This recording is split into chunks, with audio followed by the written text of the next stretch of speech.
नमस्कार, आदाब, सत श्री अकाल, जय भीम, जोहार। मेरा नाम है नवीन कुमार।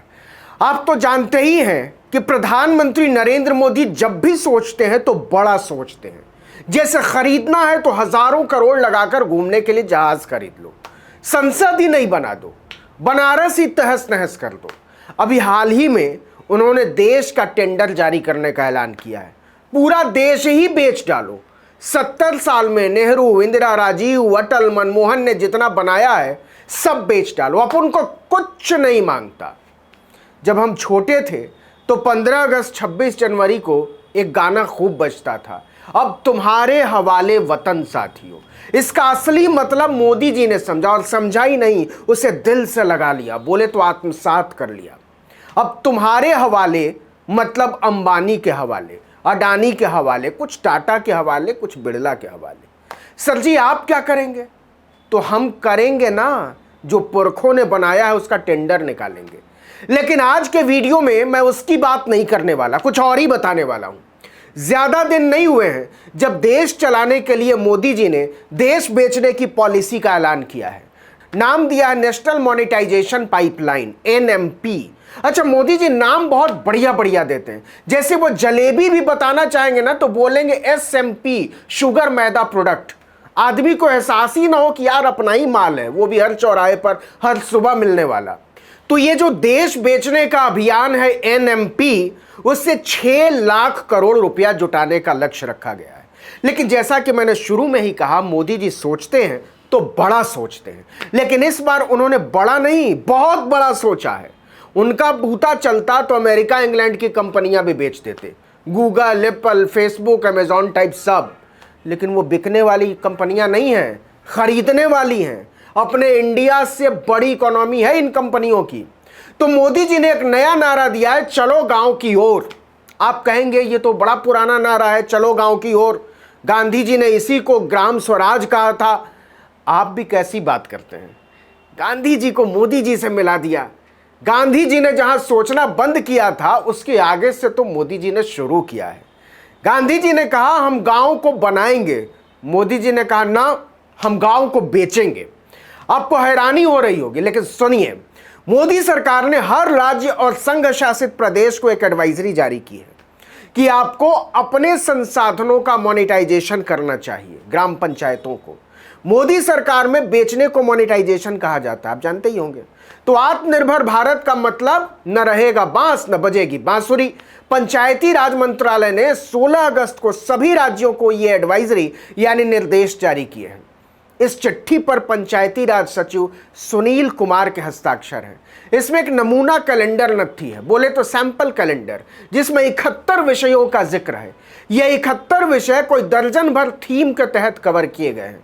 ग्राम सभाओं को 1 साल में इन पर काम करना है। हर महीने की थीम तय है। जैसे अगस्त के लिए थीम तय की गई थी ओएसआर यानी ओन सोर्स ऑफ रेवेन्यू। ग्राम सभाओं को इसके तहत लिखना है कि वो ग्राम सभा की किन किन संपत्तियों को मोनेटाइज कर सकते हैं, यानी बेच सकते हैं, किराए पर लगा सकते हैं, लीज पर दे सकते हैं, टैक्स लगा सकते हैं या किसी और जरिए से पैसा कमा सकते हैं। इसमें प्रॉपर्टी टैक्स है, सर्विस चार्ज है, कॉर्पोरेट सोशल रिस्पॉन्सिबिलिटी यानी सीएसआर के तहत मिलने वाला पैसा है। ये सब बातें चिट्ठी में लिखी हुई हैं। दरअसल ग्राम पंचायतों पर होने वाला खर्च यशस्वी प्रधानमंत्री को लंबे समय से खल रहा है। वित्त आयोग लंबे समय से कहते रहे हैं कि ग्राम पंचायतों पर होने वाला खर्चा बहुत ज्यादा है, उनको यह खुद ही वहन करना चाहिए, इसके लायक बनाना चाहिए। लेकिन सरकारों ने कभी इस पर ध्यान नहीं दिया, क्योंकि ग्राम पंचायतें मॉल तो बना नहीं सकती, 5 स्टार होटल तो बना नहीं सकती, कोई टोल रोड तो बना नहीं सकती। ले देकर वो अपनी जमीन बेच सकती हैं, और वो भी केवल एक बार। और अगर बेच भी दिया तो बाद में जब स्कूल बनाना होगा, अस्पताल बनाना होगा, सड़क बनानी होगी, बिजली घर बनाना होगा, पंचायत घर बनाना होगा, तब जमीन कहां से आएगी? मोदी पहले प्रधानमंत्री हैं जिन्होंने गांव बेचो अभियान के सिफारिशों को दिल से लगा लिया है। जरा टाइमिंग पर गौर कीजिए। प्रधानमंत्री ने देश बेचने की योजना का ऐलान किया और इधर ग्राम सभाओं को एडवाइजरी जारी हुई। अब पंचायती राज मंत्रालय चाहता है कि सभी राज्य सरकारें और केंद्र शासित राज्य अपने अपने विभागों के जरिए इसे आगे बढ़ाएं, ताकि अक्टूबर से इसका असर भी दिखाई देने लगे। असर का मतलब रुपया आने लगे। और इतनी जल्दी रुपया तो भाई साहब केवल बेच कर आता है। याद कीजिए, इसी साल यानी 2021 के बजट में ही निर्मला सीतारमण ने ऐलान किया था कि सरकार इंफ्रास्ट्रक्चर के काम से हाथ खींचने के लिए एक नेशनल मोनेटाइजेशन पॉलिसी लेकर आएगी। लेकिन यह किसी ने नहीं सोचा था कि उनकी नजर ग्राम सभाओं पर है। पंचायती राज मंत्रालय की एडवाइजरी का शीर्षक दिया गया है ग्राम पंचायतों को चमकदार बनाना। वाइब्रेंट शब्द का इस्तेमाल हुआ है। इसमें लिखा हुआ है इन बिंदुओं पर ग्राम पंचायतों की बैठक साल में कम से कम 6 बार जरूर बुलाई जाए, 12 बार हो जाए तो और अच्छा। बैठकों का एजेंडा इस तरह से तैयार किया जाए जो राष्ट्रीय प्राथमिकताओं के दायरे में आता हो, और राष्ट्रीय प्राथमिकता है देश बेचना। तो ठीक है, आप गांव ही बेचिए।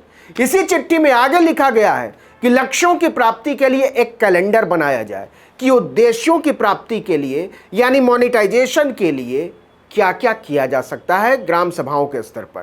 चिट्ठी के मुताबिक सरकार जल्द से जल्द इन लक्ष्यों को प्राप्त करना चाहती है, मतलब बेच बाच कर छुट्टी करना चाहती है, मुक्ति मिले। अब जरा इस बिक्री अभियान का दायरा भी समझिए। पंचायती राज मंत्रालय के मुताबिक देश में 2,55,366 ग्राम पंचायतें हैं। इनकी योजनाओं का खर्च केंद्र सरकार और राज्य सरकार से आता है। प्रशासनिक खर्चों के लिए भी सरकारी अनुदान मिलता है।